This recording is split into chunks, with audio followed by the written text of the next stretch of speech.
Hello everyone. Now it sounds like I gave a bit of a black pill in my primary results video, but I got a white pill for you. A lot of people say California is a lost cause. It can't be changed. It's always going to be this far-left insane asylum. But some recent events in San Francisco, as well as other factors, indicate that while California is in a lot of trouble right now, that it's not a complete lost cause. Now, back in February, over 75%, 78.6%, and 72.1% of San Francisco voters voted to recall school board members Gabriela Lopez, Allison Collins, and, not sure if I'm pronouncing this correctly, but Falgo Moliga. Parents who supported the recall were angry both at San Francisco keeping its schools closed for longer than most other parts of the country, as well as political stunts viewed as distractions, such as, a lot of the woke garbage, which is included but not limited to renaming schools for no apparent reason. In the case of Allison Collins in particular, her profoundly racist tweets against Asians didn't really help either. Likely fearing recall herself, Marilyn Reed supported the recall, but that must have been a fluke, right? Well, fast forward to the primary last Tuesday, and 60% of San Francisco voters voted to recall far-left DA Chesa Boudin, due to him letting shoplifters and violent criminals have their way with the people of San Francisco while falsely claiming to reform the system. The Asian community in particular had a powerful influence in this recall due to how much of it was due to increase in violence being anti-Asian hate crimes, with the elderly in particular often being the most prominent victims of this. Now, Boudin and his supporters used a similar, tactic Mussolini used in his recall election to dismiss the concerns of recall supporters as, well, supposedly just being a bunch of far-right billionaires, which nobody with half a brain believes, because since when has San Francisco been a bastion of the far right? Not recently, I can tell you that. Now, unlike Mussolini recall, this didn't work. Contrary to the false narrative, it was actually disaffected liberals that led the recall efforts, such as the Asian Pacific Democratic Club, with them actually saying, "It's not progressive or democratic to talk at instead of listen to communities of color." Oh, snap. Now, according to a poll conducted a week before the recall, 2/3 of Asian voters favored recalling Boudin, making that community some of the strongest supporters of the recall. Now, while much of this was a civil war among the left, it indicates a very powerful warning sign that the Democrats and the left in general ignore at their peril. Now, I agree that reform is necessary, and many of the supporters of the recall also agree, but blatantly ignoring serious crimes by giving dangerous criminals slaps on the wrist and letting snatch and grab robberies happen and ignoring racist attacks on Asian Americans while hypocritically claiming to be a progressive prosecutor is regression, not reform. Now, far-left DA George Gascon may actually be next, as there are almost enough signatures to qualify for a recall election against him this November. You just need to get that in by July. Best of luck to the people of LA in that. You get that in, might be able to get rid of him as well. Anyway, for now at least, Asians tend to mostly vote Democrat, but the same has, with some exceptions, been among certain communities in, like the Cuban community, with Latinos. Well, Cuban community being an exception. Catholics once solidly voted Democrat, but in the 70s started to become the ultimate swing vote, as a result of many of them believing that Democrats have gone just a tad bit too far to the left. And guess which ethnic group is predominantly Catholic and which political party keeps going further left? Do I even need to state something so obvious? Now, Latino voters are starting to lean more Republican for many reasons, but the main ones are backlash from the woke garbage. A lot of them don't like this Latinx thing that the SJWs and leftists are doing. A lot of them see it as a slur because it kind of makes a mockery of the Spanish language.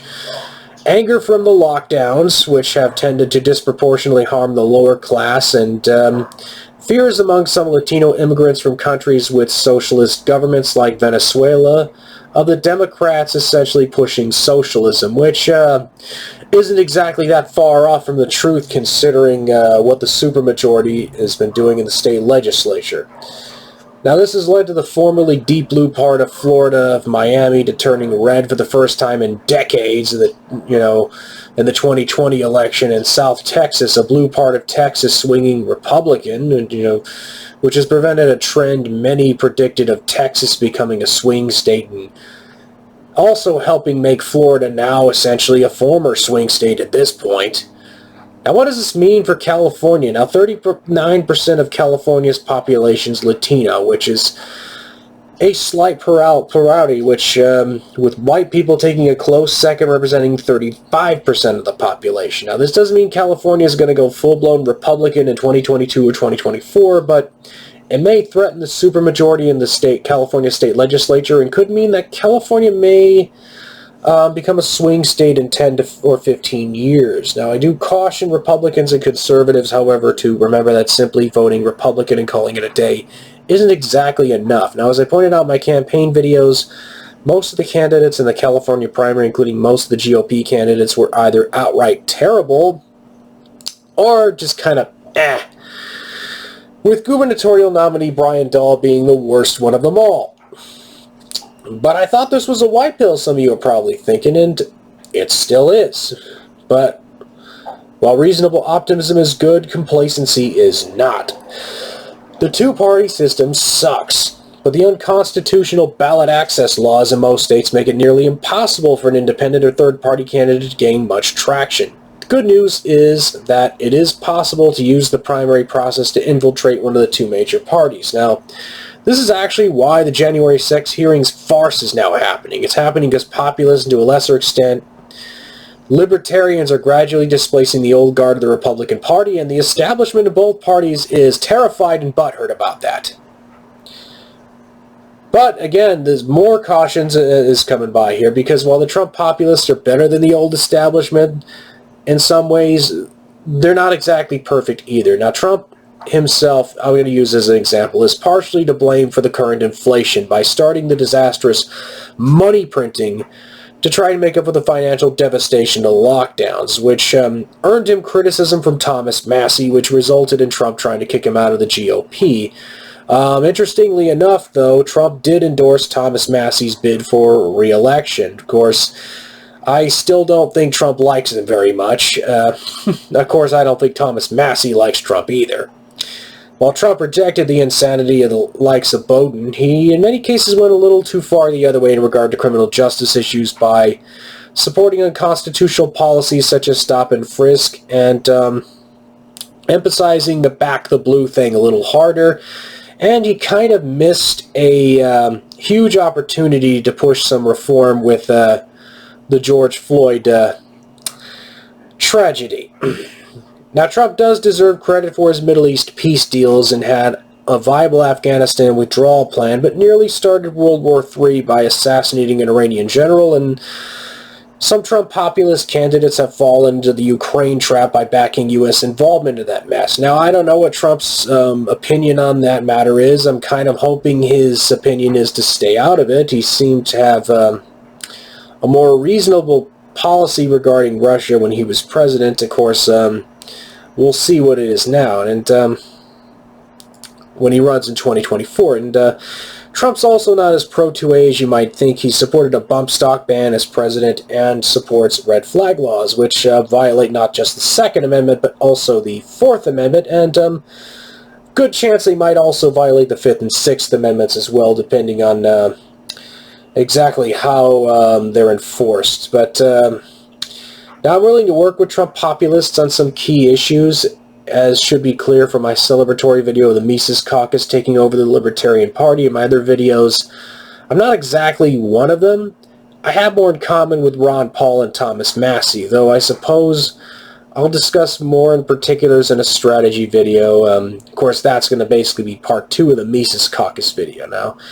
The short version is, in addition to supporting the Mises Caucus of the Libertarian Party, I also support the Republican Liberty Caucus, which are libertarians trying to infiltrate the Republican Party. And Probably would have officially joined them had my California State Senate bid actually succeeded, and see no contradiction in supporting both, because I'm going to support whatever I believe moves the Overton window in a more liberty-oriented direction, and the party of the candidate that does this is no consequence to me. However, I have indeed noticed that the most effective strategy for making liberty issues mainstream has been for libertarian-leaning candidates to run essentially as GOP.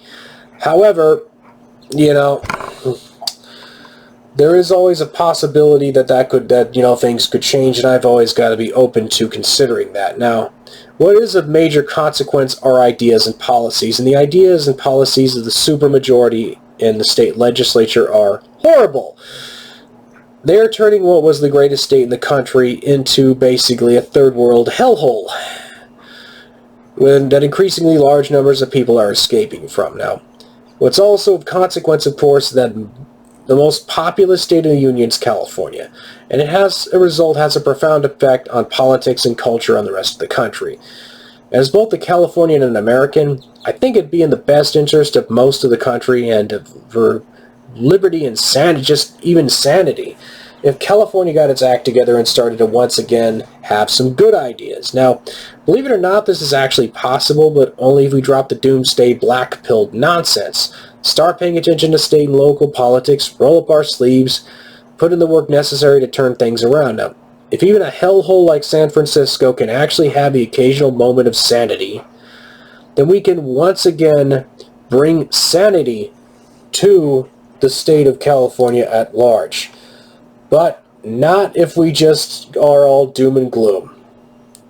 Anyway, till next time, see ya.